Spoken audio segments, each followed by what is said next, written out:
Salut à tous, moi c'est Mathieu, je suis entraîneur manuel en pharmacie et je réponds à la question.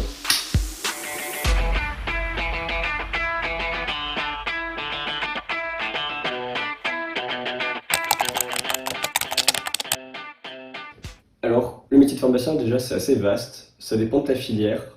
Par exemple en industrie, tu auras des chefs de projet qui du coup vont diriger des équipes, mais du côté de l'internat, tu auras des biologistes médicaux qui eux vont s'occuper des analyses et tout ça dans les labos. Mais je pense du coup que la question elle s'intéresse plutôt à l'officine, et là-bas il y a pas mal de missions.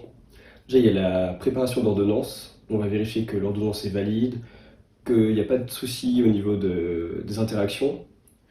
On va vérifier que la prescription est correcte. S'il y a un souci, on va appeler le médecin, bien sûr. Ensuite, on va délivrer les médicaments, en même temps donner les conseils.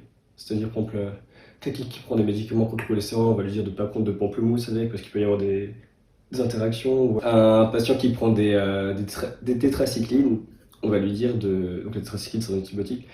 On va lui dire de ne pas s'allonger dans l'heure qui suit la prise, parce qu'il peut y avoir des remontées et c'est pas bon pour l'œsophage.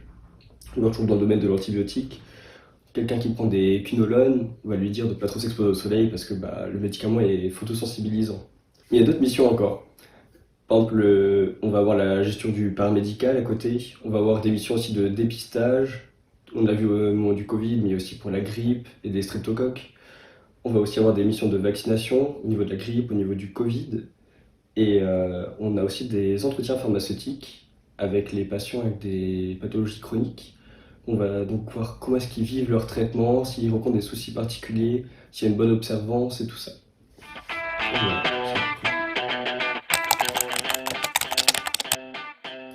Alors non, il n'y a pas de sélection, que ce soit du côté... Enfin, il n'y a pas de sélection à l'accès à la filière. Pour le film, il n'y a pas de sélection du tout. Dans la filière internat, il y aura la sélection bien sûr du concours, parce qu'il y a un numerus clausus. Et du côté des masters, la seule sélection, ce sera d'être accepté en master 2. Bon, je reste accepté en master 1, t'es accepté en master 2, donc il n'y a pas de souci à se faire de ce côté.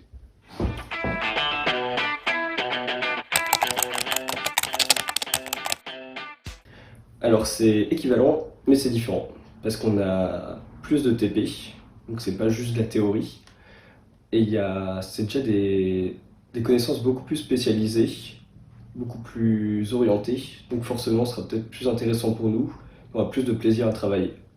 Donc il y a toujours une certaine quantité de travail à fournir, il y a toujours pas mal de cours, mais c'est différent.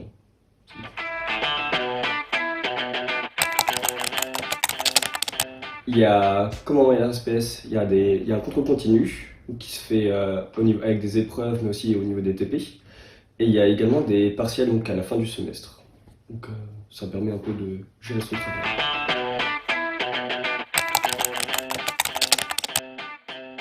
Non, il n'y a pas de stage infirmier. C'est en médecine et en dentaire, je crois qu'il y en a. Chez nous, il n'y a pas de stage infirmier Enfin, il n'y a pas de stage en hôpital, plutôt avant la 5e année, où là, ce sera en fonction de la filière. En officine, par exemple, le stage sera sur 1 an à mi-temps, donc on aura le stage le matin, cours l'après-midi. En industrie, le stage se fera à 6 mois, donc soit au premier semestre, soit au deuxième semestre, en fonction de quand on fait notre stage industriel. Donc, si on fait le stage industriel au premier semestre, on se fera le stage hospitalier au deuxième semestre, inversement. Et pour ceux qui sont en internat, il y a deux possibilités en fonction de comment tu veux organiser tes révisions.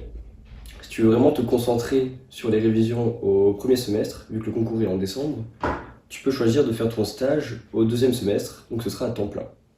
Si par contre tu décides de le faire sur 1 an, tu l'auras à mi-temps, donc ce sera de septembre à août.